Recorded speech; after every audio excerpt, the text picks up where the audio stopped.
මම එතුමාට කෝල් එකක් දීලා අහනවා මම ඒපු සාම්පල් ලැබුණාද කියලා. එතුමා කියනවා ඔයාලට මම පළවෙනි දවසේ කිව්වනේ මේක කරන්න එපා. ආපසු ලිපිනේ ඔබගේ බව ට්විට් මේ පාර්සලේ අරින්නවත් නැහැ. ඒක ගෙලි විසි කරනවා. ඉතින් මම හිතන්නේ ඊට වැඩිය නෙගටිව් ආන්සර් එකක් ලැබෙන්න විදියක් නැහැ. දැන් අවුරුදු 10ක් 12ක් විතර ප්‍රමාණයක් ගියා මේකේ ඔය පොසිටිව් උත්තරයක් ලබා ගන්න. අපි අවුරුද්දට මිලියන 80ක් විතර ඇමරිකන් ඩොලර් ලංකාවට ගේනවා. මම හදන මෙවලම ඒක ඒ වෙලාවට ගියේ නැත්නම් නවතින්නේ කොහොමද? Toyota එකේ ප්‍රොඩක්ෂන් ලයින් එක, එක Honda එකේ ප්‍රොඩක්ෂන් ලයින් එක, BMW එකේ ප්‍රොඩක්ෂන් ලයින්. කියන්නේ මම මිලියනයක් හදද්දි මට වරදින්න පුළුවන් අවස්ථාව දීලා තියෙන එකයි. ඒකත් අවසර දීලා නැහැ. මොකද හේතුව වාහනයක් ඇක්සිඩන්ට් වෙලා එයා බෑග් එකේ එළියට ආවේ නැත්නම් මට කියන්න බෑ දැන් මම මිලියන මෙච්චරක් හදලා තියෙනවා. ඒකෙන් එකක් ඔය කියලා ඉවරලා අලුතෙන් Lexus එකට එහෙම එන්නේ මේ ළමයි හදන Lexus එකට තමයි ගිහලා හයිවේ. ඒතරේ ළමයිට ගිහිලා ඒකේ පොඩි ඩ්‍රයිව් එකක් එහෙම දීලා ළමයිට කියනවා ඔයාලා හදපු එක තමයි මේක තියෙන්නේ කිව්වම ඒක පුදු වෙනවා. ඇත්තටම මේ අපි හයි කරුවේ මේකේ තියෙන quality cost delivery. ඔය තුන හරියට දාගත්තොත් මම හිතන ලෝකෙට විකුණන්න බැරි දෙයක් නෑ. මේ ගොඩාක් ඔපිනියන් සීක් කරන්න යන්න එපා. ඒතකොට ඒ කට්ටිය නොදන්න දෙයට මොකක්ද ඒ කට්ටිය කියන්නේ? අප්පු වා කරලා හරියන්නේ නෑ. ඔය උත්තරයක් නොදීන්නේ නැහැ නේද කට්ටිය?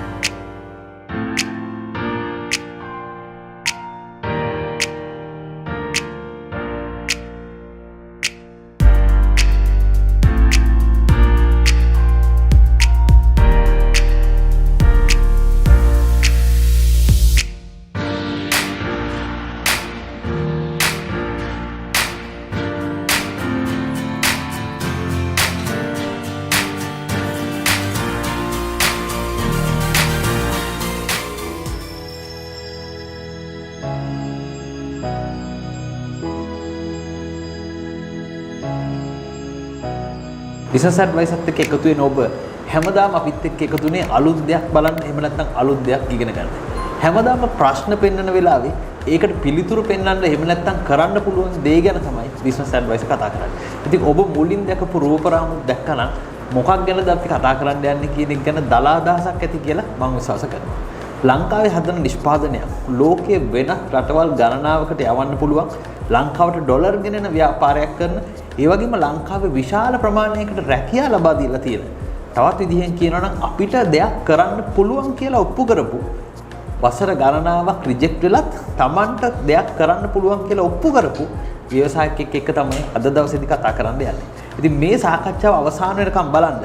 මේක ඔබට හොඳ ඇස් විවෘත වීමක් එහෙම නැත්නම් ඔබට අලුත් විදියට හිතන්න මේ විදියට මේ තාක් වෙනකන් ඔබ කරන් ආපු දේ අලුත් විදියට හිතන්න මේ සාකච්ඡාවෙන් පුළුවන් මේ කියලා මම විශ්වාස කරනවා. ඉතින් මේ ලංකාවේ නිෂ්පාදනය ගැන කතා කරනකොට ලෝකයේ මෝටර රථ ගත්තොත් මේ මෝටර රථ ගණනාවකට අවශ්‍ය අපි දන්නවා මේ එයා බෑග් එක එහෙම නැත්නම් අපිට ඇක්සිඩන්ට් එකකදී අපිට එයා බෑග් එක ඕන වෙනවා. මේකට අවශ්‍ය සෙන්සර් එක, මේකට අවශ්‍ය හානස් එක ලංකාවේ හදනවා කියලා කිව්වොත් ඔබ පුදුම වෙනවා ඇති.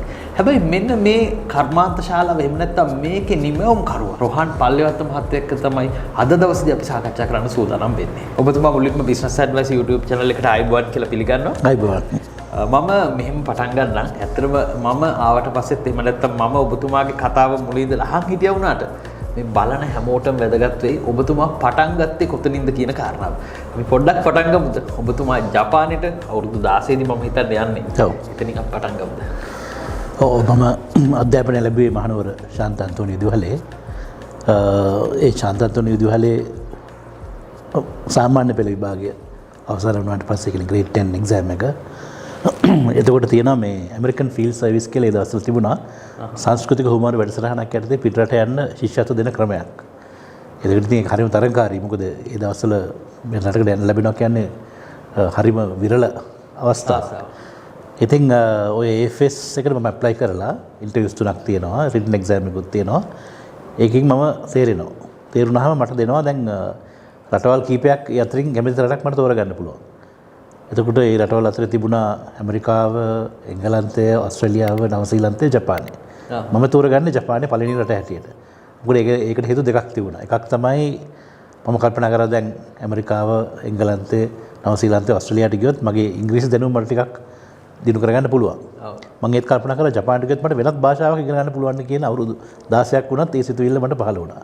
දෙවෙනි එක තමයි මම ඒ කාලේ මේ හරිම කැමති ওই මාෂල් ආර්ට්ස් වලට කරාටේ, කුන්ෆු වගේ දේවල් වලට.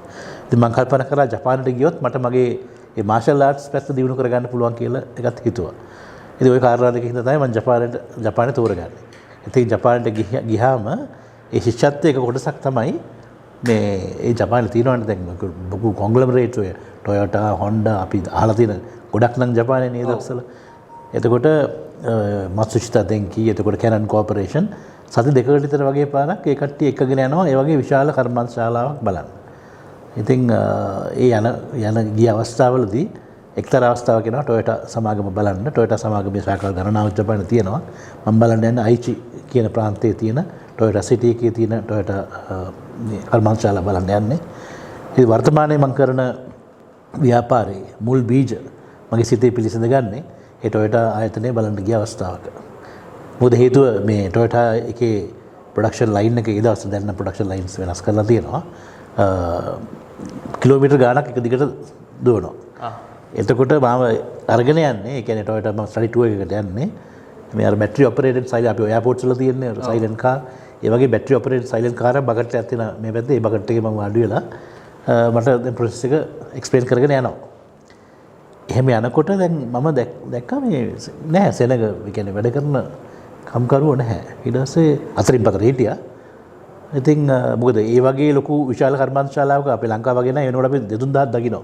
ඔව්. ඉතින් මං අර කුතුහලයෙන් මං අහනවා මට මේ ප්‍රොසෙස් එක එක්ස්ප්ලেইন කරලා මිනිස්සයාගෙන් අද නිමවුණු දවසක්ද ටොයෝටා එකේ කියලා. කියනවා නෑ නිමවුණු දවසක් නෙමෙයි. අපි ගොඩක් දේවල් යාන්ත්‍රීකරණ ඔටෝමේට් කරලා තියෙන්නේ කියලා කියනවා. එහෙම කියලා තව ටික දුරක් ඉස්සරහට යනකොට මට වීදුරුවකින් පේනවා මේ 400ක් විතර දෙනා බොහොම උද්‍යෝගයෙන් යමක් කරනවා. දැන් මේක සම්පූර්ණ අර කියපු කතාවට ප්‍රතිවිරුද්ධයි. මේ හැම දෙයක්ම ඔටෝ යාන්ත්‍රීකරණය කරා කියලා ඊළඟ මොහොතේ මම දකිනවා මිනිස්සු 400ක් විතර එකතන වැඩ කරනවා. ඉතින් මම අහනවා ඉතින් කුතුහලය නිසා මේ ඔබ දැන් මොහොතකට කලින් කිව්වා මේ හැම දෙයක්ම යාන්ත්‍රීකරණය කරලා තියෙන්නේ. මේ මොකද්ද මේ කට්ටි කරන්නේ කියලා. ඒතර කියනවා මේක යාන්ත්‍රීකරණය කරන්න බැරි ශ්‍රම මූලික මේ ශ්‍රමය පාවිච්චි කරන්න වෙන මිනිස් ඇඟිලි තුඩෙන් නිම වෙන්න ඕනේ සුඛෝභෝගී වාහන සදායන ආරක්ෂක මෙවලමක් කියනවා. එතකොට මම අහනවා ඉතින් මේ කෙනෙක්ගේ මාසික වැටුප කීයද කියලා. ඉතින් මේ වැටුප ලංකාවේ රුපියල් වලට හැරුවා මේ දවස්වල 1,50,000ක් විතර. එතකොට මම දැනන් හිටියා ලංකාවේ ශ්‍රමයට ගෙවන්නේ කීයද කියන එක කොච්චර සුලභද කියන එක. එතකොට ඉතින් අවුරුදු 16ක පුද්ගලයෙක් වුණත් මේ දේ ලංකාවේ කරොත් ලාභයක් ලබන්න පුළුවන් කියන එකට මට කිසිම වෙන මේ සංකීර්ණ ගණන් හදන්න අවශ්‍යතාවයක් උනේ නැහැ. ඔව්. ඉතින් ඒක මගේ හිතේ පිළිසඳ ගත්තා මේක ලංකාවේ කරන්න පුළුවන් නේද කියන එක පළවෙනි වතාවට හිතට ඇතුල් වෙන්න යන්නේ එතෙන්දී. ඊට පස්සේ මම මේ කියනවා මට මේක ඉතින් ඇයි මම ඒ පුද්ගලයාටම යෝජනා කරනවා. මේක ශ්‍රම මූලික දෙයක් නම් ඇයි මේක ශ්‍රමය සුලභව තියෙන ලංකාවේ රටක කරන්නේ නැත්තේ කියලා. ඒකට මට දෙන උත්තරේ තමයි වාහනයක් සාමාන්‍යයෙන් හැදෙන්නේ කොටස් 17000ක් පමණ එක්ක වෙලා ස්ටෑන්ඩඩ් වාහනයක් න ะ.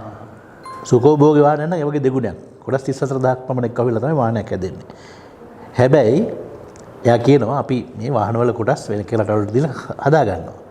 හැබැයි තියෙනවා මේ ක්‍රිටිකල් කොම්පෝනන්ට් ලිස්ට් කියලා එකක්. ඒක වර්ධින්න බැරි මෙවලම්. හරි. ඒ ලයිස්ට්ිය තියෙන එකක් අපි වෙන රටකට දෙන්නේ නැහැ.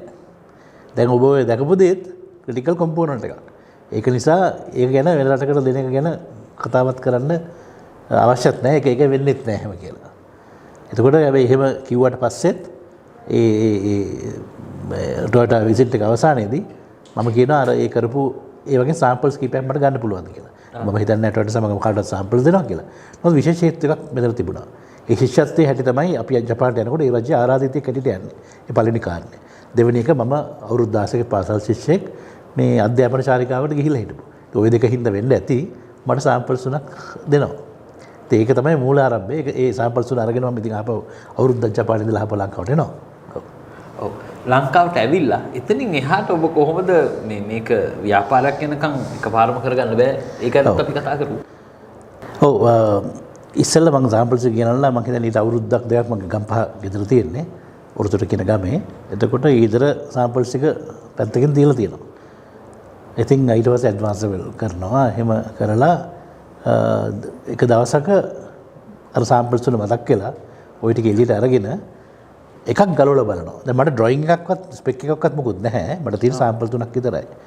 අරගෙන බලලා දැන් ඒකේ තියෙනවා වයර් තියෙනවා, කනෙක්ටර්ස් තියෙනවා, EM වලින් පාස්සලා තියෙනවා. එතකොට මම මේක ගලවලා ලියනවා කොලේක. දැන් මොනවද මට දැන් විෂුවලි පේනවනේ. ඔව්. හරි. එතකොට මම මේ පේන දේ ලියනවා. ලියලා ඒ කනෙක්ටර්ස් වල බලනකොට පොඩි පොඩි නම්බර්ස් තියෙනවා. මම ඒවත් ලියලා මම මේ අමුද්‍රව්‍ය ටික මගේ යාළුවෝ එතකොට හිටියා ශ්‍රී ලංකන් නෑගේ වැඩ කරන. එයාට කියලා සිංගප්පූරුවෙන් මම මේ බඩු ටික ගෙන්න ගන්නවා. ගෙන්නගෙන අර මං ගලවපු නැති සාම්පල් දෙකක් දැන් තියෙනවනේ. එකයිනේ මං ගලවන්නේ. ඔව්. අරක මං විෂුවලි මට පේන විදිහට මම මැච් කරනවා. මැච් කරලා මට පුළුවන් විදිහට මං හදනවා. ඒ විදිහට ටේප් කරනවා, ඒ විදිහට පාස් කරනවා, ඒ විදිහට කනෙක්ට් එක හයි කරනවා, ඒ ටික කරනවා. කරලා මං සාම්පල් 10ක් හදලා යවනවා කොහෙටද අර මාව වටේ අර එක්කන් ගියේ ටොයට් එක ප්‍රොසෙස් එක පෙන්නන්න. ඔව්. ඒ පුද්ගලයාගේ විසිටින් කාඩ් එක මයිලා තියෙනවා. එතුමාගේ ලිපිණයට මම මේ ටික යවනවා. ඉතින් කිසිම පිළිතුරක් ලැබෙන්නේ නැහැ. ඉතින් ඊට පස්සේ ඕක මම අවුරුද්දක් විතර කරලා මම එතුමාට කෝල් එකක් දීලා අහනවා මේ මම යපු සාම්පල් ලැබුණාද කියලා. එතුමා කියනවා ඔයාලට මම පළවෙනි දවසේ මේ කිව්වනේ මේක කරන්න එපා. මේක ක්‍රිටිකල් කොම්පෝනන්ට් එකක්. අපේ කීර්තිනාමයත් එක්ක මේක ඒ තරම්ම බද්දයි. ඒක නිසා අපි මේ රිස්ක් එක යවදානම් අපි ගන්නෙ නැහැ කියලා. එහෙම කියලා දැන් මේක නම් මම හිතන්නේ කවුරු රන්දනයක් කරන්න ඕන දෙයක්. මොකද මිනිස්සෙක් හැටියට අදායිටමත් වෙනවා. ඒක ව්‍යවසායකයින්ට අදායිටමත් වෙන අවස්ථා එනවා. නමුත් ඒක අභිබවා යන්නේ කොහොමද කියන එක තමයි වැදගත් වෙන්නේ ඊට පස්සේ. මොකද ඒ වැටුණාගත් එක වැටලම හිටියොත් ඉතින් එයා ව්‍යවසායකෙක් නෙමෙයි ඒ කියන්නේ. හරි. ඉතින් ඒක නිසා මම හිතනවා මොකක් හරි හේතුවකට ආයෙත් මාස දෙක තුනකට පස්සේ ආයෙත් මම ආයෙ සැම්පල් යවන්න පටන් ගන්නවා. යවලා මොකද අර බලාපොරොත්තු කියන එක තියෙනවා. අවුරුදු දෙකකට විතර පස්සේ මම ආයෙත් එයාට කෝල් එකක් දෙනවා. එතකොට එයා පොඩ්ඩක් ප්‍රොමෝටර්ලා මිඩල් මැනේජ්මන්ට් එකට ගිහලා මේ කරුණ එක වෙනවා මේ ෆෝන් එක ආන්සර් කරන්න. මට කියනවා මේ මම අහනවා දැන් මේ මට කුතුහලය නිසා මට කියන්න මේ මම එවන සාම්පල්ට අඩුම ගානේ මොකද වෙන්නේ කියලා. එතකොට කියනවා මේ ආපසු ලිපිනේ ඔබගේ බව දුටුවිට අපේ පාර්සලේ අරින්නවත් නැහැ. ඒක ගෙලිම විසි කරනවා කියලා. ඉතින් මම හිතන්නේ ඔයිට වැඩිය නෙගටිව් ආන්සර් එකක් ලැබෙන්න විදියක් නැහැ. හැබැයි ඒ එක්කම එයා මට එක දෙයක් කියනවා. එයා කියනවා යා මේ ජපානයේ බිස්නස් ස්ට්‍රක්චර් එක. හරි. ඔයාගේ view එක දන්නේ නැහැ ඔයා. මොකද දැන් ඔය මේ එයා කියනවා ජපානයේ ටොයෝටා එකේ ආදායම ගත්තොත් ඒ අවුරුද්දේ එයා කියනවා රටවල් 60ක විතර GDP එක එක්කහු කරාම එන ආදායම ටොයෝටා එකට තියෙනවා කියලා. රටවල් 60ක විතර. ඉතින් ඒ වගේ ඔයා වගේ කෙනෙක් එක ටොයෝටා බිස්නස් කතා කරන්නේ නැහැ කියලා කියනවා. ඉතින් ඒක නිසා ඔයාලට යම් කිසි දෙයක් කතා කරනවා නම් කතා කරන්න තියෙන්නේ ඔය කියන මෙවලමත් අපේ බලපත්‍රය ඇතිව අපේ ලයිසන් එක ඇතුව ජපානය ඇතුලේ හදන කම්පැනිස් තියෙනවා. කතා කරනවා නම් ඔබ කතා කරනවා මේ කම්පැනිස් වල. අපිට කතා කරා කියලා කවදාත් ඔය දොර ඇරෙන්නේ නැහැ කියලා කියනවා. එතකොට මම කියනවා මට එහෙනම් ඒ කම්පැනිස් කීප එක කන්ටැක්ට් නම්බර්ස් ඇඩ්‍රසස් ටික එවන්න පුළුවන්ද කියලා. මම ගෙදර ගම්පහ ගෙදර පොඩි ෆැක්ස් මැෂින් එකක් අරන් තියෙනවා ෆැක්ස් රෝල් එක දාන. ඒකට මට උකාරණ කියනවා මේ ඒ කන්ටැක්ට්ස් එකක් 10ක් විතර වань කම්පැනිස්. ඊට පස්සේ මම මේ 10ටම නැවතත් සාම්පල්ස් 10 ගානේ හදලා 100ක් යවනවා කම්පැනිස් 10ටම. ඒ යවලා ඉතින් ඒකටත් උත්තරයක් නැහැ. ඔහොම අවුරුදු දෙක තුනක් ওই වැඩේ කර කර ඉන්නකොට මම නීති විද්‍යාලයට ඇතුල් වෙලා මම නීති විද්‍යාලයේ අවසන් වසරේදී එක දවසක් ගෙදර එනකොට තියෙනවා දිග ෆැක්ස් එකක්. දිග ෆැක්ස් එකක් කියන රෝල දාන හින්දා අර රතු පාට ඉරත් පේන්න ඇවිල්ලා ඒ කියන්නේ රෝල එක ඉවර වෙනකම්. ඉතින් ඒක පිටු වලට කපලා බලනකොට පිටු 32ක ඩොකියුමන්ට් එකක්. ඒ පිටු 32 මොකද තියෙන්නේ? එක කම්පැනියක් මට උත්තර දීලා ඔබ අපට ඒ සාම්පල් 10 ලැබුණා. එයින් 8ක් දෙකක් පිළිගන්න පුළුවන්. 8ක් පිළිගන්න බෑ. පහතින් දැක්වෙන්නේ ඒ වැරදි පිළිබඳ විශ්ලේෂණයක්. මේ ඩිෆෙක්ට් ඇනලිසිස් රිපෝට් එකක් කියලා. එකක් එවනවා. මම ගොඩක් සතුටු වෙනවා මොකද අඩුමහනේ කවුරු හරි බලලා මගේ සාම්පල්ස් ටික. ඊට පස්සේ මම කරන්නේ බරප් කරන්නේ නැතුව නැවතත් මැටීරියල් ගෙනල්ලා අර රිපෝට් එකේ තියෙන පිටු 32 රිපෝට් එකේ තියෙන වැරදි නොවන ආකාරයට ප්‍රොසෙස් කරලා තව 10ක් හදලා හෙට යවනවා. ඒ වුණාට පස්සේ මේ පාර ඉක්මනට ආයෙත් ෆැක්ස් එකක් එනවා. මේ පාර යපු සාම්පල්ස් වලින් 8ක් පිළිගන්න පුළුවන් දෙකක් වැරදි. නැවතත් ඒ වැරදි පිළිබඳව විශ්ලේෂණයක් පහතින් දැක්කනවා කියලා ලොකු රිපෝට් එකක් එවනවා. ඊට පස්සේ මාස 3ක් විතර කිසිම කතාවක් නැහැ, ගනුදෙනුවක් නැහැ. මාස 3කට පස්සේ එයා මට කතා කරනවා. කතා කරලා කියන අපි සාම්පල්ස් එවුවොත් කොටස් 100ක් විතර කරන්න හදලා එවන්න පුළුවන්ද කියලා. අනිවාර්යෙන් උත්තර දන්නවනේ. මම කියනවා ඔව් කියලා. ඔව්. ඊට පස්සේ ටික කාලෙකට පස්සේ ඔය 100 මාස ගාණක් කන්ටිනියු වෙනවා. ඊට පස්සේ ඔක 1000 වෙනවා, 2000 වෙනවා, 5000 වෙනවා. 10,000 වෙනකොට මම දැනගන්නවා දැන් මේක ඇත්තටම ව්‍යාපාරයක් කියලා. ඒතර මට ගෙවන්නත් පටන් ගන්නවා ඒකට. අර පළවෙනි කොටස් 100ක් විතර එනකොට එහෙම මට කිසිම ගෙවීමක් කරේ නැහැ. ඉතින් නමුත් කොටස් මේ ගෙදර ඔක්කොම කරේ. ගම්පහ ගෙදරමයි කරේ. ඔව්. ඊට පස්සේ තමයි ඔය 5000ක් විතර වෙනකොට තමයි මම හිතන්නේ දැන් මේක තව දුරටත් මට තනියම කරන්න බෑ. මේකට ප්‍රොඩක්ෂන් ලයින් එකක් ඕන වෙනවා කියන එක හිතන්නේ එතකොට තමයි. ඒතර ඔබ කොච්චර කාලයක් මේක පටන් ගත්ත දවසේ ඉඳලා යවුවද? මම හිතන්නේ දැන් ඕක 80 මම හිතන්නේ අවුරුදු කියන්නේ අදහස පිළිසිඳ ගත්ත දවසේ ඉඳලා මම හිතන්නේ අවුරුදු 10ක් 12ක් විතර ප්‍රමාණයක් ගියා මේකේ ඔය පොසිටිව් උත්තරයක් ලබා ගන්න. ඔව්. ඔබට එතකන් මේක අතාරින්න නැතුව ඉන්න පුළුවන් වුණේ කොහොමද? නෑ ඒකට එක හේතුවක් තියෙනවා. මොකද හේතුව මම කිව්වොත් එහෙම අර අපි හැමෝම කැමතින අපි බිඳුවේ ඉඳලා පටන් ගත්තා කියන්නේ. දැන් මගේ ඇත්තට බිඳුවෙන් පටන් ගත්ත කතාවක් නෙමෙයි තියෙන්නේ. මොකද මම මධ්‍යම පාන්තික පවුලකට ඉපදිලා. ඉතින් මට මේ පාරම්පරිකව හිමි වුණු දේපලක් තිබුණා. සහ මම එතකොට අනිත් පැත්තෙන් නීතිඥ වෘත්තිය මම පටන් ගත්තා. පටන් අරගෙන ඒකෙනුත් මට ආදායමක් ලැබෙන තත්ත්වයටපත් වුණා. ඉතින් ඒක නිසා මට දැන් මේක හරියන්න හරි වරදින්න හරි මේක එල්ලලා ඉන්න මට ඒක නිසා ශක්තියක් තිබුණා. මට එහෙම තිබුණ නැත්තම් සමහරවිට මම මේක කරන්නේ නැතුව මට ඒ කියන්නේ ආර්ථික ප්‍රශ්න වලින් මම මෙරිකලා හිටියනම් මට ඉන්න ගෙවල් දොරවල් නැතුව යන්න වාහනයක් නැතුව ඒ වගේම බින්දුවේ හිටියනම් සමහරවිට මට මේ දේ කරන්න බැරි වෙයි. ඒ වගේම මගේ තාත්තා මට ගොඩක් උදව් කරා මේකට. ඒ කියන්නේ එයා කිව්වා සල්ලි හොයන්න මහන්සි වෙන්න එපා. මේ පුතාට මම ඕන වෙලාවක සපෝට් කරන්න. පුතා කරන වැඩ ටික කරගෙන යන්න කියන එක තමයි එයාගේ ඉන්නේ. ඒ අධ්‍යාපන පැත්තේ උඩ මේ ඔය සාම්පල් සවල ඒක සාර්ථක වේද කියන එක ඔහු එක ලොකු විශ්වාසයක් තිබුණා. ඉතින් තමන්ගේ පවුලේ ඇතුලේ ප්‍රෙෂර් එකක් නැහැ නේද එතකොට. ඒක ලොකු දෙයක්. මොකද නැත්තම් කියනවා නම් මේ දැන් ඔයාලට මේ වයසත් යනවා තාම කිසි දෙයක් මේ හම්බ කරන්නේ නැහැ සතපහක්වත් ගෙදරින් තාම වියදම් කරන්න කියන තරමටපත් වුණා නම් එහෙම ටිකක් අමාරුයි. ඒ හින්දා මට ගෙදරින් ලොකු සහනයක් තිබුණා. මගේ දෙමාපියන්ගෙන් ඒ අය මට ඒකට ගොඩක් ධෛර්යමත් කරා. ඔව් ඊළඟට මම ඇත්තටම ඔබතුමාගෙන් අහන්න ඉන්නේ මේ වෙනකොට ඒ කියන්නේ අපි ඔබේ ව්‍යාපාරය ගැන මේකෙන් ගොඩක් දේවල් අපි කතා කරන්න ඕනේ. හැබැයි ඊට කලින් මේ වෙලාවේ ලංකාවේ දැඩි ප්‍රශ්නයක් තියෙනවා. එහෙම නැත්නම් ඔබත් දන්නවා මේ වෙනකොට එක පැත්තකින් අර්බුදයක් ක්‍රියාත්මකයි. ඒ වගේම රට ස්ථාවර වෙලා තියෙනවා. තරුණයාට සමහරලාට දෙයක් කරගන්න බෑ කියලා හිතන් ඉන්න මොහොතක් මේක. ඔබතුමා මුලින් ඉඳලා එහෙම නැත්නම් ලංකාවේ බිඳුවේ ඉඳලා පටන් ගෙන ලංකාවට ඩොලර් ගේන පුද්ගලයෙක් බවට පත් වෙලා ඉන්නවා. ඔබතුමා මේ ප්‍රශ්නේ දකින්නේ කොහොමද? විශේෂයෙන්ම මේ වෙලාවේ තරුණයා මොකද්ද කරන්න ඕන? ඔව් මම හිතන්නේ මේක වුණේ කොහොමද කියලා අහනවට වැඩිය මම හිතන්නේ වැදගත් ප්‍රශ්නයක් ඒක ගොඩක් කියලා අපි අහන්නේ විග්‍රහ කර ඉන්නවා මෙතෙන් අපි වැටෙන්නේ කොහොමද කියලා. දැන් මේකෙන් එළියට එන්න ඕනේ. එක දෙයක් කියන්නට අවශ්‍යයි. පළවෙනි දේ තමයි බලාපොරොත්තු අත්හැර ගැනීම. මොකද බලාපොරොත්තු අත්හැරියොත් හැම දෙයක්ම එතනින් හිමා වෙනවා.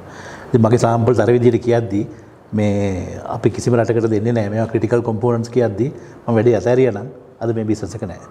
අද මේ දාස් ගන්න රැකියාවල නැහැ. මේ විදේශ විනිමය අපි අවුරුද්දට මිලියන 80ක් විතර ඇමරිකන් ඩොලර් ලංකාවට ගේනවා. ඒ විදේශ විනිමය ලංකාවට නැහැ.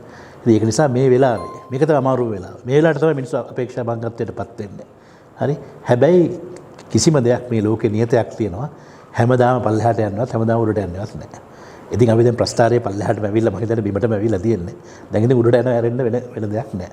ඉතින් ඒක නිසා ඒ ගැන සත්භාවයෙන් විශ්වාස කරන අනිත් එක තමයි දැන් මේ ආයතනය වුණත් දැන් මේ දවස්වල මම රටවල් 17කට විතර මේ වල යවනවා. ඒතර ඒ අය අහන දෙයක් තමයි මොකද ලංකාව ගැන ප්‍රවෘත්ති පෙන්නනවා හැමතැනම මේ මංකොල්ලොත් රටක් එහෙම කියලා. එතකොට ඒ අය මගෙන් අහනවා මේ ප්‍රශ්නයක් නැද්ද මේ ප්‍රොඩක්ෂන් වලට කියලා. එතකොට දැන් මම මේක ප්‍රශ්නයක් කියලා හිතුවොත් ඒක ප්‍රශ්නයක් වෙනවා. ඔව්. ඒක නිසා එතකොට මොකද අර නෙගටිව් දේවල් නෙගටිව් ඒවා ඇට්‍රැක්ට් කරගන්නවා. මම මේක දවසකටවත් හිතලා නැහැ මම මේ ෆැක්ටරි එක මොන අරුබුදයක් ආවත් නවත්වනවා කියන එක මගේ හිතේ නැහැ. ඒ උදාහරණයක් හැටියට දැන් මම කල්පනා කරා මේක නවතින්න පුළුවන් විදි මොනවද මේ යන විදියට. ඉතින් යන විදියට නවතින්න පුළුවන් එක ක්‍රමයක් තමයි දැන් මගේ වැඩට එන මේ ළමයි එන්නේ ට්‍රාන්ස්පෝර්ට් අපි දීලා තියෙනවානේ.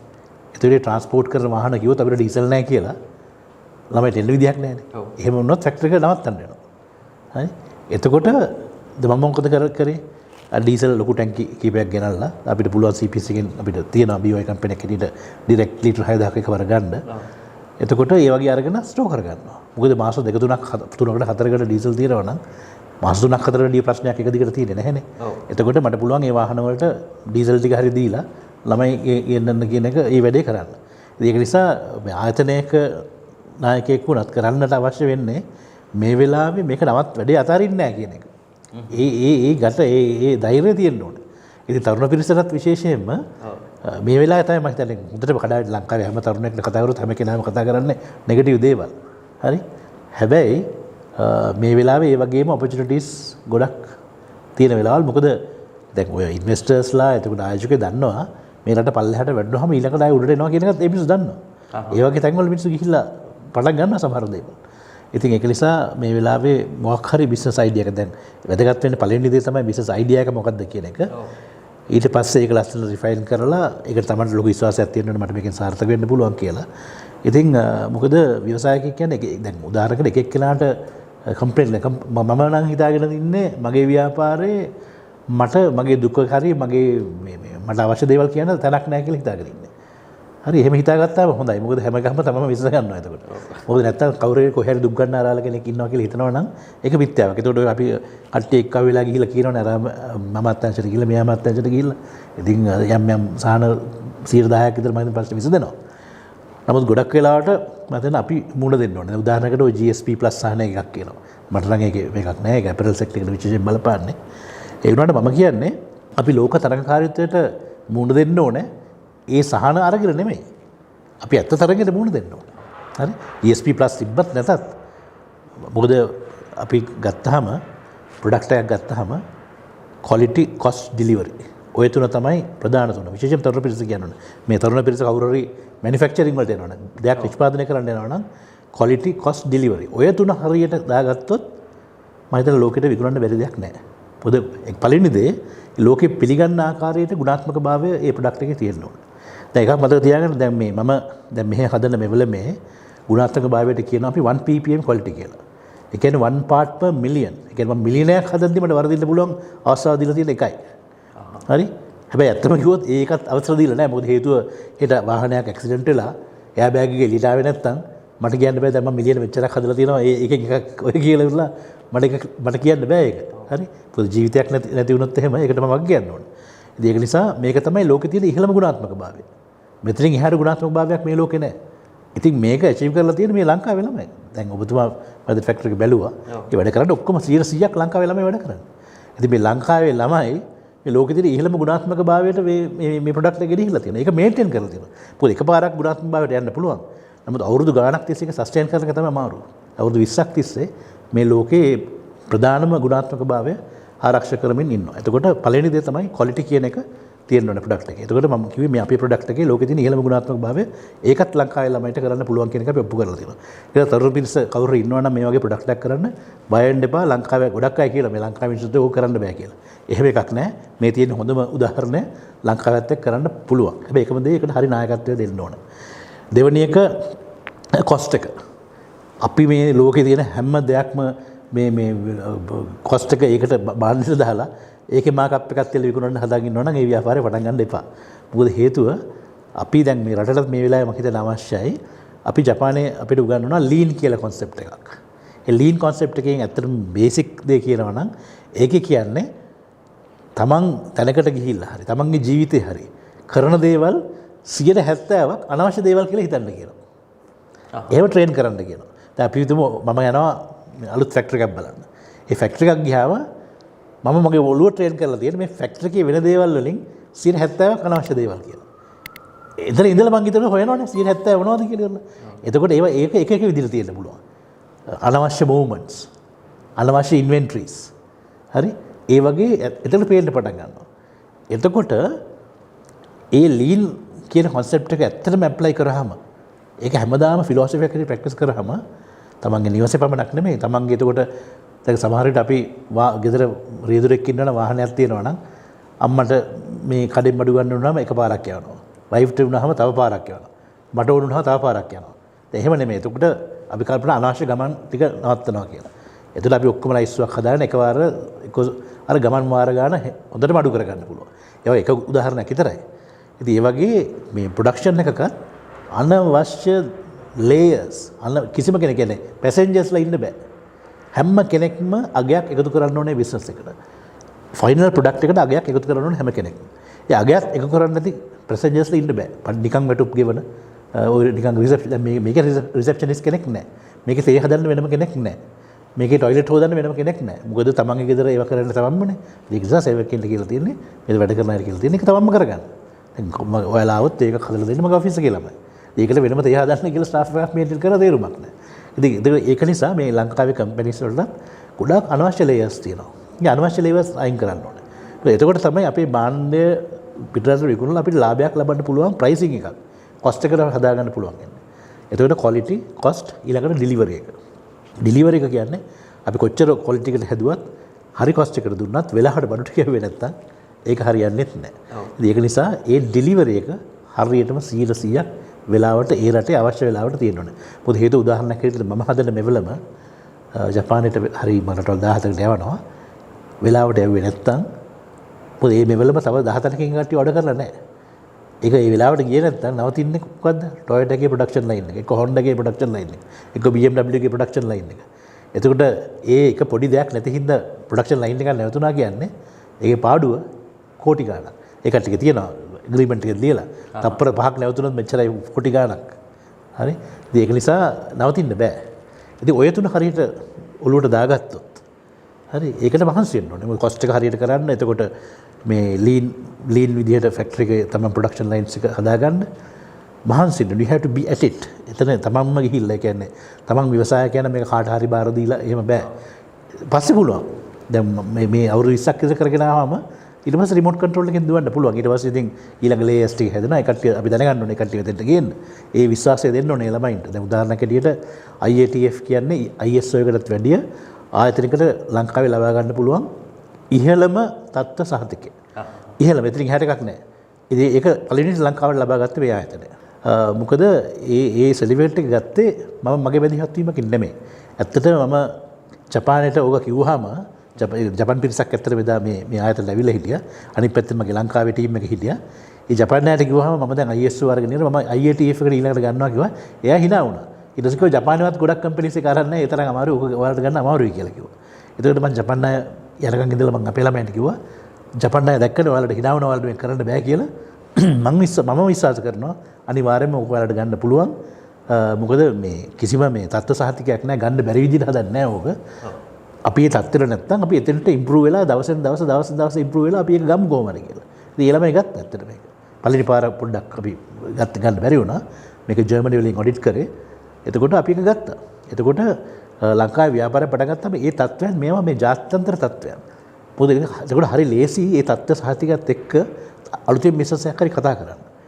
මොකද එතකොට දැන් අපිට වචන මේ 10 ගණක් පොත් ගණන් ලියන එක නවත්තලා ඉම්ප්‍රෙස් කරන්න හදන එක නවත්තන්න පුළුවන්. මේ how is your factory කියලා අහුවම we are IATF qualified කියන විතරයි තියෙන්නේ. එතකොට මේ මිනිස්සු දන්නවා ඊටු ටික ඔක්කොම ඒ factory හරියට වෙනවා කියලා ඉවරලා. ආයෙ ප්‍රශ්නයක්වත් අහන්නේ නැහැ එතනින් එහාට. ඒකල ඒතර සර්ටිෆිකේට් එක ඔබයක් යවන්න කියනවා. එතනින් වැඩේ හරි. ඒක නිසා ලංකාවේ දැනට තියෙන ආයතන මේ වෙලාවේ විශේෂයෙන්ම මේ වෙලාවට මොකද මගෙත් ඔය කොවිඩ් එක කාලේ පොඩි කියන්නේ අපේ බයස් ලගෙත් පොඩ්ඩක් කා ප්‍රොඩක්ෂන් අඩුවට ගිහිල්ලා පොඩ්ඩක් අයිඩ්ලින් කාලයක් ආවා. ඒ අයිඩ්ලින් කාලේ තමයි මම ආයෝජනය කරේ අපේ ටීම් එකක් හදලා මේ වැඩේ කරන්න. එතකොට ඉතින් ඔය ඩොකියුමන්ට්ස් හදන්න ඔක්කොමට වෙලාව තියෙනවනේ. ඒක නිසා මේ වෙලාව හොඳ වෙලාවක් ලංකාවේ තියෙන දැන් පවතින SMEs මම හිතන්නේ 1 මිලියන් විතර කිට්ටුව තියෙනවා. මේ හැම එකක්ම තමන්ගේ ග්‍රේඩ් එක අප්ග්‍රේඩ් කරගන්න. මොකද මේකට විශාල වශයෙන් මුදල් ආයෝජනය කරන්න අවශ්‍ය වෙන්නේ නැහැ. නෝහව් එක තමයි ඕන වෙන්නේ. මගේ දැන් ඔය කරපු ළමයින්ටත් මම කිව්වා තව ආයතන වලට ගිහිල්ලා මේ කන්සල්ටන්සි කරන්න කියලා. අනිත් තවත් උඩට ගේන්න. මොකද රටක් හැටියට අපිට ඒක වැදගත් වෙනවා. මොකද IATF qualified companies ගොඩක් ලංකාවේ තියෙනවා නම් ඒ කියන්නේ අපිට එනෝම් ඉස්සරහට ලැබෙනවා කියන එක. ඉතින් අර මුලින් අහන ප්‍රශ්නෙට උත්තරේ තමයි ඉන්ටර්නැෂනල් විශේෂයෙන් මැනුෆැක්චරර් කෙනෙක් හැටියට මට මගේ අත්දැකීම් මත පදනම් වෙලා මට කියන්න පුළුවන්. අරතර හරියට අර මම කිව්වා වගේ quality cost delivery ඔය ටික තුන හරියට හදාගන්න පුළුවන් නම් මේ ලෝකේ දෙන්න බැරි දෙයක් නැහැ.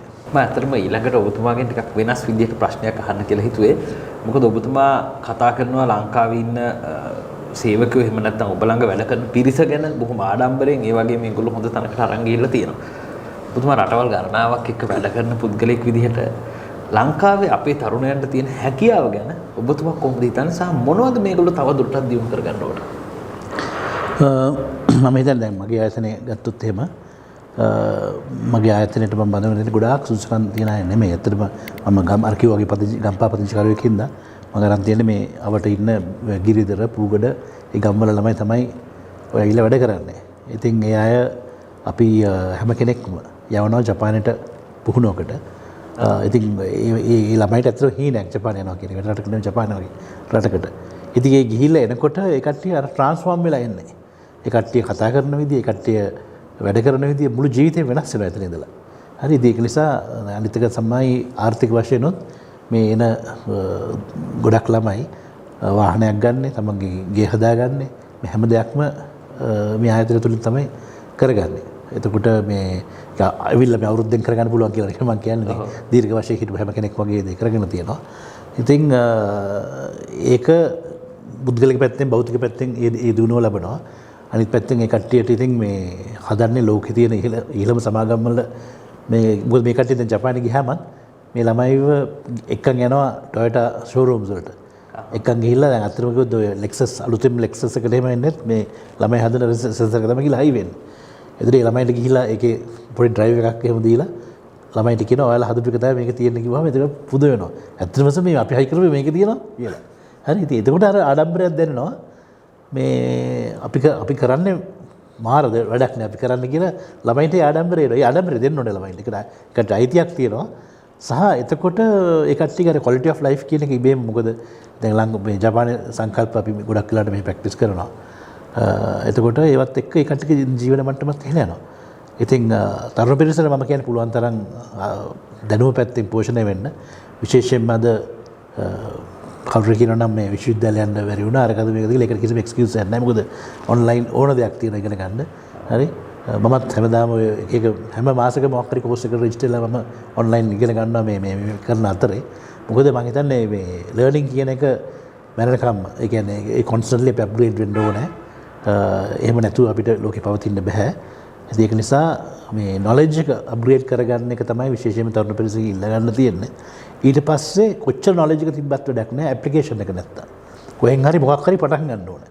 ඉතින් මේ මොකද්ද පටන් ගන්න කියන එක ඒක පුද්ගලයා මත තීරණය වෙන්නේ. ඉතින් තමන්ගේ අර අපි ඔය බේසික්ම දේවල් SWOT ඇනලිසිස් එකක් ගහගන්න කියලා කියන්නේ අපේ තියෙන දුර්ලභකම් සහ දක්ෂතා ඒ ප්‍රස්තාරය හදාගෙන ඒ ගොඩ ටික ගහගෙන තමන්ගේ දක්ෂතා අඳුනගෙන ස්ටීව් ජොබ්ස් කියනවානේ මේ අනාගතයේ තමන් කවුද වෙන්නේ කියන එක තමන්ටමයි ඉවෙන් දැනෙන්නේ කියලා කියනවා. ඉතින් යා කියනවා අනාගතේ බලා ගන්න හොඳම වැඩේ අතීතයේ ආව මාර්ගයේ ඒ ඩොට්ස් ටික ඉස්සරහටත් තියලා ඒ ටික යා කරගන්න කල්පනා කරනකොට තමන්ට අර ඉන්ටියුෂන්ලි දැනෙනවලු මොකද්ද අපි කරන්න කියලා. උදාහරණයක් ඇටියට දැන් මම නීතිඥ වෘත්තිය පටන් ගත්තට දැන් මගේ ඔළුවේ පැත්තක තිබුණේ මේ ව්‍යාපාරේනේ. දැන් මම උදාහරණයක් ඇටියට මම ඔය පිටරට යනකොට හැම එයාපෝට් එකකම දන්නවනේ ඔය මේ පොත් සාප්පුවක් තියෙනවනේ. ඒ හැම එයාපෝට් එකේදී මම පොතක් ගන්නවා. මම ඒ ගමන කියන්නේ මම උඩින් ලියන එයාපෝට් එකේ නම ලියලා දිනේ දාලා ඒ පොත මම ළගේ පුස්තකාලේ තියා ගන්නවා ලයිබ්‍රරි එකේ. එතකොට මම ඒ දවස්වල ට්‍රැවල් කරද්දි ගත්ත පොත් බැලුවාම එකක්වත් මේ නීතියට අදාළ පොත් නෙමෙයි අරන් තියෙන්නේ. How to develop a company, how to think like a CEO. ඔය වගේ පොත් තමයි අරන් තියෙන්නේ. ඒ කියන්නේ මගේ හිතේ කොහේ හරි කෙලවරක තමන්ගේ ව්‍යාපාරයක් පටන් ගන්න ඕන කියන එක තිබිලා තියෙනවා. හරි? එතකොට ඒක තමයි මේ ඔබ දැන් දකින්නේ.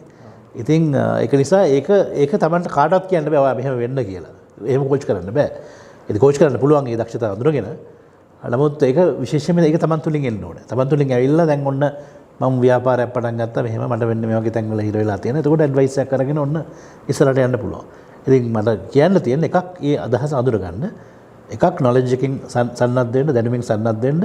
හැබැයි දැනුමින් සන්නද්ධ වුණාට මදි ඇප්ලිකේෂන් එක යන්න ඕනේ. මම කොහොමද මේක ඇප්ලයි කරන්න කියලා. ඒකත් ඒ වගේම ඉම්පෝටන්ට්. මොකද මේ කොච්චර දැනුම තිබ්බත් වෙන්නේ නැහැ. ඉතින් ඇප්ලයි කරන්න නැත්තම්. අනිවාර්යයෙන්. ඊළඟට මම ඔබතුමාගෙන් අහන්න ඇත්තටම අපි ෆැක්ටරි විසිට් එක වෙලාවේ දැක්ක දෙයක් තමයි ජපානයේ සංකල්ප ඔබ කියනවා වගේ විශාල ප්‍රමාණයක්. ඒ කියන්නේ මම ඇත්තටම ෆයිල් එකක් දැක්කත් මේක ඔක්කොම 5S, Kaizen, Lean Management මේ හැම දෙයක්ම පාවිච්චි කරනවා. මේ වෙලාවේ මොකද අපි තහලා තියෙන විදිහට ජපානයේ හිරෝෂිමා නාගසාකි වලට බෝම්බ එක ගැහුවට පස්සේ තමයි මෙච්චර ඩෙවලොප් වුනේ. ඔව්. අපිට මේ අවස්ථාවේ මේ ජපානයේ සංකල්ප පාවිච්චි කරන්න බැරිද? පුළුවන්. හරි වැදගත් ප්‍රශ්නයක්. මොකද හේතුව දැන් ගත්තාම මම දැක්කා කවුරු හරි සමරයිස් කරනවා දැන් රටේ මේ වර්තමාන අග්‍රාමාත්‍යතුමත් කියනවා රටේ ප්‍රශ්නේ එයා සමරයිස් කරනවා එයා කියනවා අපේ ආදායම ට්‍රිලියන 2යි රුපියල් වියදම ට්‍රිලියන 4යි කියලා. එතකොට ට්‍රිලියන 4ක ප්‍රශ්නයක් දෙකක ප්‍රශ්නයක් තියෙන්නේ. එතකොට එක්කෝ ඒ ට්‍රිලියන 2 අපි හොයන්න ඕනේ. එක්ක ට්‍රිලියන 2ක් වියදම් කරන කපා හරින්න ඕනේ. මම නම් 200ක් විශ්වාස කරනවා අර ලීන් වගේ concept එකකින් අපේ අනවශ්‍ය වේදන් කපා හැරියොත් ඔය ට්‍රිලියන 2 අයින් කරනවා කියන එක කිසිම ප්‍රශ්නයක් නෙමෙයි. බොහොම දේවල් තියෙනවා. කියන්නේ උදාහරණයක් අපි ගත්තොත් දැන් අපි එනර්ජි සයිඩ් එක මම එක්සැම්පල්ස් කීප විතර කියලා මේක කොහොම කියන්න බෑ. අපි කිව්වම දැන් ස්කූල් යුනිෆෝම් එක. දැන් wrinkle free. ඒක අයන් කරන්න ඕනේ නැති රිදි තියෙනවනේ දැන්. ඔව්. අපි යුනිෆෝම් එක ළමයින්ට දෙනවා අයන් කරන්න ඕනේ නැති මේ රිදි. එතකොට ඔයා හිතලා බලන්න ලංකාවේ මේ අයන්ස් කීයක් පාවිච්චි කරනවද ස්කූල් යුනිෆෝම්ස් අයන් කරන්න. හරි. එතකොට ඉලෙක්ට්‍රිසිටි කොච්චරයි පාවිච්චි කරන්නේ? ඔක බිලියන ගණක් වෙනවා. හරියට කැල්කියුලේට් කරොත්. හරි. එතකොට ඒක අයින් කර හැකියි. අපි ගන්න අපේ ෆෝන්ස් අපි ඒ තියෙන ඇප්ස් වලින් කීයද අපි පාවිච්චි කරන්නේ? හැබැයි අපි ඒවට සල්ලි කොච්චර පිටරට යවනවද අනවශ්‍ය ඇප්ස් වලට? මම දැන් බිලියන ගණක් අපි රටින් පිට කරලා තියෙනවා. අපි පාවිච්චි කරන්නේ නැති ඒවට. හරි. දැන් කියනවා මේ අරවා නැතුවයි මේවා නැතුවයි කියලා හරියන්නේ නැහැ. ඉතින් මොනවා හරි කරන්න බෑ. ඒකනේ අපිත් මේ එලිලා ඉන්නේ. නැත්නම් ඉතින් මැලේසියා මේ හැම දෙයක්ම තියෙන රටකට ගිහිල්ලා ඉන්න පුළුවන්. එහෙම නෑ. ඉතින් අර අපි මොකද්ද මන්ද DNA එකක් ඉඳලා මේ රට දාලා යන්නේ නෑ අපි. ඉතින් මේ වෙලාවේ ලංකාවට තියෙන්නේ අනිවාර්යයෙන්ම කරන්න පුළුවන් අර කිව්වා වගේ ට්‍රිලියන 4ක් නම් වියදම, 2ක් නම් ආදායම, 2ක් අඩු කරගන්න ඕනේ නම් අඩු කරගන්න පුළුවන්. හැබැයි එකම දේ තියෙන්නේ ලංකාවේ පොලිටිකල් ස්ට්‍රක්චර් එකේ ඉඳලා උඩින් ඉඳලා පල්ලයට හැම අමාත්‍යාංශයකටම ගිහිල්ලා ඔය ලෙසන් එක දෙන්න ඕනේ. ලීන් යන්නේ මෙහෙමයි මේ විදිහටයි කියලා. හරි. එහෙම දුන්නොත් අනිවාර්යයෙන්ම මම හිතන්නේ 70%කට වැඩිය තියෙන්නේ නාස්තිය. ඔක්කොම අවම කරන්න පුළුවන්. අනිවාර්යෙන් කරන්න පුළුවන්. ඔව්. ඇත්තටම අපි අවසාන භාගයට ඇවිල්ලා ඉන්නේ. අවසාන ප්‍රශ්නෙට කලින් මම ඔබතුමාගෙන් අහන්න කැමතියි. මොකද මේක බලන්නේ අපේ channel එක බලන්නේ ගොඩාක් වෙලාවට ව්‍යාපාරිකයෝ. ඔබතුමා ඉතාම දක්ෂ විදිහට මුලින්දලා පටන්ගෙන තමන්ගේ ව්‍යාපාරය ගොඩනගලා ලංකාවට ඩොලර් ගේන පුද්ගලෙක් බවට පත් වෙලා ඉන්නවා. ඔවුන්ට විශේෂයෙන්ම මේ බලන ව්‍යවසායකයන්ට තරුණ ව්‍යවසායකයින්ට ඔවුන්ගේ වියදම් කප්පාදු කරගන්න එහෙම නැත්නම් ඔබේ මැනේජ්මන්ට් ස්ටයිල් එක මොකද අපි දැක්කා ඔබ කොහොමද මේ සේවකයන් පාලනය කරන්නේ ඒ සම්බන්ධව ඔවුන්ට මොකද්ද ඔබට දෙන්න පුළුවන් අදහස? මං හිතන්නේ ඉන්ටර්නෙට් එකෙන් හරි කමක් නැහැ. මේ ලීන් මැනුෆැක්චරින් පිළිබඳව ඔබට ඕන තරම් තියෙනවා දැන් ගියාවදී මේක නිසා ඒක පුන නැවතත් ඔබට කියන්න අවශ්‍ය නැහැ. කොහොමද මේ ලීන් මැනුෆැක්චරින් කියන සංකල්පය මොකක්ද කියලා අධ්‍යයනය කරන එක මම හිතන්නේ ඉතාමත්ම වැදගත් වෙනවා. මොකද අපි අර මම අර කලින් කිව්වා වගේ අපි ජාත්‍යන්තර භාණ්ඩයක් හරි යම් කිසි දෙයක් දෙනකොට ඒකේ මිලක් තියෙනවානේ. එතකොට මේ මිල ඒ භාණ්ඩය ඔෆර් කරන්න අපි විතරක් නෙමෙයි.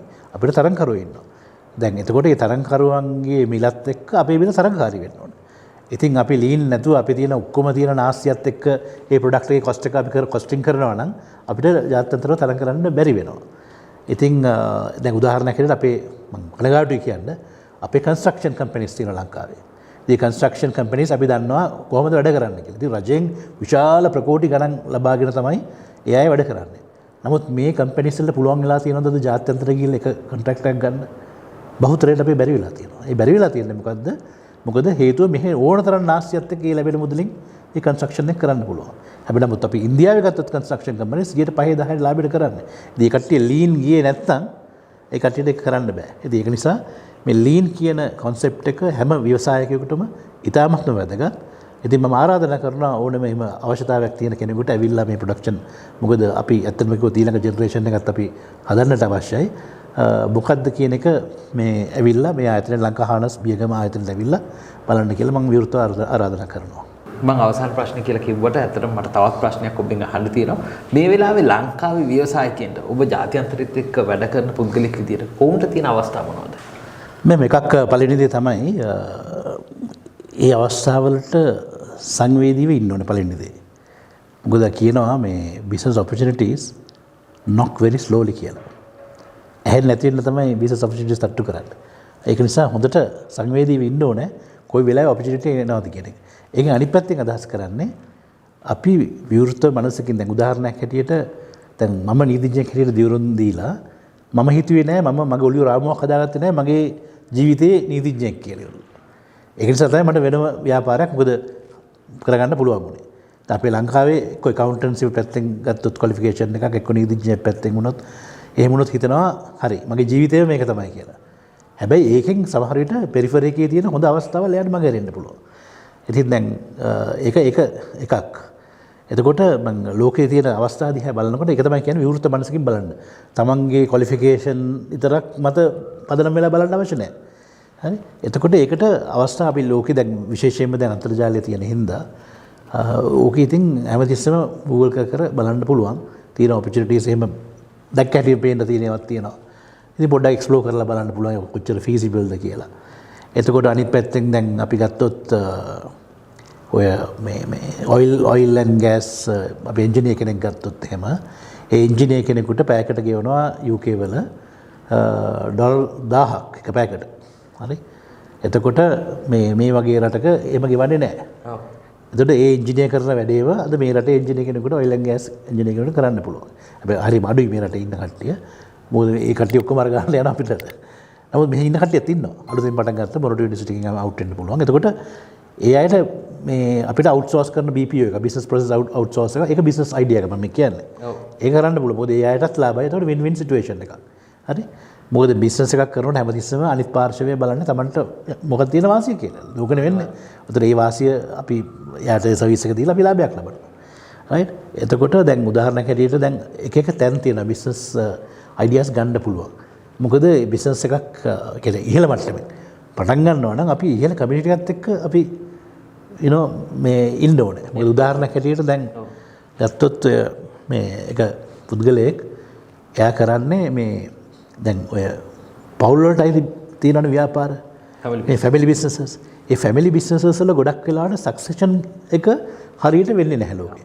ඒතර මෙයා හදලා තියෙන ප්‍රෝග්‍රෑම් එකක් මේ ෆැමිලි බිස්නසස් වල සක්සෙෂන් එක හරියට කරන්නේ කොහොමද? ඒ කියන්නේ අපි හිතමු එක පවුලක දරුවෝ 5 දෙනෙක් ඉන්නවා කියලා. ඒ දරුවෝ 5 දෙනාගේ දක්ෂතම් වෙනම අඳුනගෙන ඒ ප්‍රශ්නයක් නොවෙන්න මේ දැන් ඉන්න පරම්පරාව ඊළඟ පරම්පරාවට මේ බිස්නස් එක ස්මූත්ලි ට්‍රාන්ස්ෆර් වෙන්න මෙයා ප්‍රෝග්‍රෑම් එක හදනවා. මෙයා කෝච් කරනවා ඒකට. එතකොට එයා දැන් මේ මාසේ ජූනි 27 28 29 වගේ දවස් තුනක මොනාකෝ වල එයා ඒ ෆැමිලිස් එයා කෝච් කරන ෆැමිලිස් වලට එන්න කියලා පිටින් ඇවිල්ලා රෙජිස්ටර් වෙනවා නම් $50,000ක් ඒක රෙජිස්ට්‍රේෂන් එක. එතකොට යන්න පුළුවන්. එතකොට යන කෙනෙක් හැබැයි එකයි මූලික ලොකු පිරිවැයක් තියලා දරන්න. හැබැයි මම කියන්නේ 50,000 වියදම් කරලා කවුරු ගියොත් මොකක් හරි වෙනවා. හරි මොකද හේතුව එතන හම්බ වෙන්නේ දැන් එතන එන පවුල් වල වටිනාකම දැන් උදාහරණයක් ගිය අවුරුද්දේ මම දැන් ට්‍රිලියන 34.84ක් ගිය අවුරුද්දේ මුළු ලෝකෙම එකතු වුණ අලුතෙන් එකතු වුණ අගය තමයි ට්‍රිලියන ඩොලර් ට්‍රිලියන 84ක් තමයි මේ ලෝකෙට අලුතෙන් කරපු වැලියු ඇඩිෂන් එක. එතකොට මේ එන ෆැමිලිස් වල වැලියු ඇඩිෂන් එක 10 ට්‍රිලියන් විතර. හිතාගන්න පුළුවන් එතන ලෝකෙම එක නගරයකට එක තැනකට එක්ක වෙනවා. අපිට නැත්නම් ඔය ටික ඔක්කොම හම්බෙන්න අපිට කොච්චර වියදම් කරන්න වෙයිද? හරි එහෙම බැලුවාම අර 50,000 දීලා ගියත් ඩොලර් පාඩුවක් නැහැ. මොකද අර එයා ටිකට්ස් වලට එහෙනම් එයා ට්‍රැවල් වලටයි අපිට අපොයින්ට්මන්ට්ස් ගන්නත් බෑ වගේ කට්ටියත් ගිහිල්ලා. මොකද ගොඩාක් මට ඒ ලයිස්ට් මට එවලා තිබුණා. ඒක ඉන්නේ ගොඩාක් ඉස්සරහින් තියෙන මේ රොයල් හයිනස් එහෙම තියෙන ඉතින් එක එක රටවල කුමාරවරු එහෙම. හරි ඊට ෂේක්ස්ලා ඒ වගේ කට්ටිය එන්නේ. එතකොට මේ ෆැමිලි බිස්නසස් වල කට්ටිය දැන් ඒගා මොකද කරන්න දෙන්නේ? මොනාකෝ වල මේ ෆැමිලිස් කනෙක්ට් කරනවා. මේ ෆැමිලි එකේ සක්සෙෂන් එක කරනවා වගේම මේ ෆැමිලිස් දෙකක බිස්නස් දෙකේ ස්ට්‍රෙන්ත් එක එක්ක වුණොත් වෙනම වැලියු එකක් ක්‍රියේට් වෙන්න පුළුවන්. ඒක දැන් මෙයා කරන්නේ මැච් මේකින් එකක් මෙතන. හරි? අන්න ඒ වගේ තැනකට ගිහිල්ලා ටික හාල් මැච් එකක වගේ හරි කමන්නේ. හිටියාම දෝරෙක් මෝරෙක් වෙලා එන්න පුළුවන්. හරි? ඒක නිසා මේ ඒ බිස්නස් ඔපචුනිටිස් තියෙන තැන් වලට අපි යන්න ඕනේ. ඉතින් මේකෙන් දැන් අපි හිතමු අපිට කියනවනේ අපිට වැඩිම ඉන්ෆ්ලුවන්ස් කරන්නේ අපි වටේ ඉන්න අයනේ. ඔව්. ඉතින් අපේ වටේ ඉන්න අය කිසිම දෙයක් කරන්නේ නැති නිකම් මිනිස්සු ටිකක් නම් හරි අපිව මොටිවේට් වෙන්නේ නැහැ කිසි දෙයක් කරන්න. ඉතින් ඒක නිසා අපි හරි මේ කල්පනාවෙන් හරි බලන්න ඕනේ අපි කවුද ආශ්‍රය කරන්නේ? අපි දිනදා කවුද හම්බෙන්නේ? නිතරම හම්බෙන්නේ කවුද? ඒ අය මොනවද කරන්නේ? හරි? ඒ අය ජීවිතේ ජයගත්ත මිනිස්සු නැත්නම් ජීවිතේ පරාද වුණ මිනිස්සු. අපි හැමදාම හම්බ වෙන්නේ පරාජිත මිනිස්සු ටිකක් නම් නැචරලි අපිත් නෙගටිව් මිනිස්සු වෙනවනේ එතකොට. මොකද අපි අහන්නෙම නෙගටිව් කතන්දර ටිකනේ. හැබැයි බලන්න ඔයා දැන් ඔය රොයල් කොලම්බෝ ගෝල්ෆ් ක්ලබ් එහෙම ගියාම ඒ ව්‍යවසායකයෝ හම්බෙන්නේ ගෝල්ෆ් එහෙම ගහන්න යන්නේ ඔක්කොම මොකක් හරි කරලා ව්‍යාපාරයක් කරගෙන කොහොම හරි දත්ත ගහගෙන සාර්ථක වුණ මිනිස්සුනේ. ඒතරේ සාර්ථක වෙන්නේ දැන් හැමදාම ඇහෙන්නේ ඒතර සාර්ථක වෙච්ච කතානේ. එතකොට මේක මල්ටිප්ලයි වෙවි යනවා. ඉතින් නෙගටිව් ඒවත් එහෙමයි. ඉතින් නෙගටිව් මල්ටිප්ලයි වෙවි යනවා. නෙගටිව් මල්ටිප්ලයි වෙලා කිල්ල වැඩක් නැහැ. ඉතින් ඒක නිසා එකක් ඒ හරි තැන තමන් ඉන්න ඒක තමන්ට කරන්න පුළුවන් දෙයක් නේ. තමන් එහෙම නෙගටිව් තැනක ඉන්නවනම් එතනින් හෙටම වෙනස් වෙන්න. වෙනස් වෙලා වෙන පොසිටිව් හිතන මිනිස්සු ටිකක් එක්ක වෙන්න. මොකද කියනවනේ you sit with the winners and the world is different කියලා. හරි? You sit with the losers once again the world is different. right? So sit with the winners. හරි? අනිත් එක තමයි තාමට අවසාන වශයෙන් මට කියන්න තියෙන කාරණා තමන්ට ඒ ව්‍යාපාරික අදහසක් පිළිසිඳ ගත්තාම දැන් මගේ ඔළුවේ අවුරුදු 16 දී ඇතුළු වුණා වගේ තමන්ට ඒ ගැන විශ්වාසයක් තියෙනවා නම් ඒක දිගටම කරගෙන යන්න. මොකද හේතුව අපි ගොඩාක් ඔපිනියන් ගන්න ගියොත් එක එක්කෙනාගෙන් දැන් ආය අපිට ඔපිනියන් දෙන්නේ එයාගේ අත්දැකීම් මත පදනම් වෙලානේ. දැන් උදාහරණයක් හැටියට මම මෙන්න මෙහෙම එයා බෑග් සෙන්ස් එකක් දැක්කා. ඒක හැදුවොත් කොහොමද මෙහෙ කියලා ඇහුවාම මට කොහොමද මම මෙහෙ ලංකාවේ අයගෙන් ඇහුවාම කොහොමද එයා මට උපදෙස් දෙන්නේ? මොකද එයාට එහෙම අත්දැකීමක් නැහැ. එතකොට ඒ කට්ටිය නොදන්න දෙයට මොකක්ද ඒ කට්ටිය කියන්නේ? අප්පු ඕවා කරලා හරියන්නේ නැහැ.